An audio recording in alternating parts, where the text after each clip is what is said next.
बिस्मिल्लाहिर्रहमानिर्रहीम। मैं हूँ सैयदा किरण फ़ातिमा और मैं तशद्दुद के शिकार लोगों के साथ हमदर्दी के आलमी दिन के मौका पर आप लोगों से कुछ गुफ्तगू करना चाहती हूँ, जिसको मैं इस तरीके से बयान करने की मुकम्मल कोशिश करूँगी कि मैं आप लोगों के लिए कुछ ऐसे सवालात और कुछ ऐसे जवाबात छोड़ जाऊँ कि आप खुद ही अपने ज़मीर में करें और अपने लिए आवाज़ को बुलंद करें।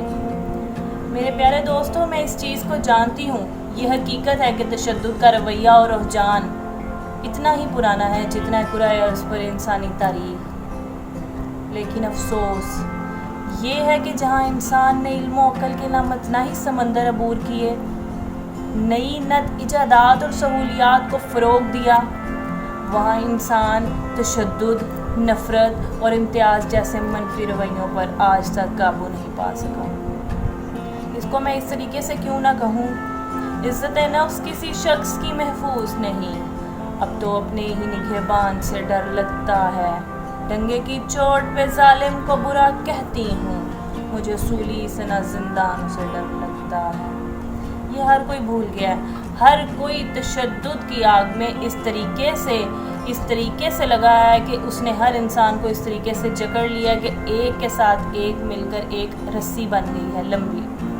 मेरे प्यारे दोस्तों, आज के इस आलमी दिन के मौका पर तशद्दुद को आपके सामने बयान करने का मकसद सिर्फ़ और सिर्फ इतना है कि आप सब एक जगह पर खड़े हों, बाहमी ताउन करके इस तशद्दुद के लिए अपनी आवाज़ को बुलंद करें। मैं जानती हूँ, बल्कि ये एक हकीकत है, इसके मुकम्मल बरअक्स एक इंतहाई तल्ख़ है।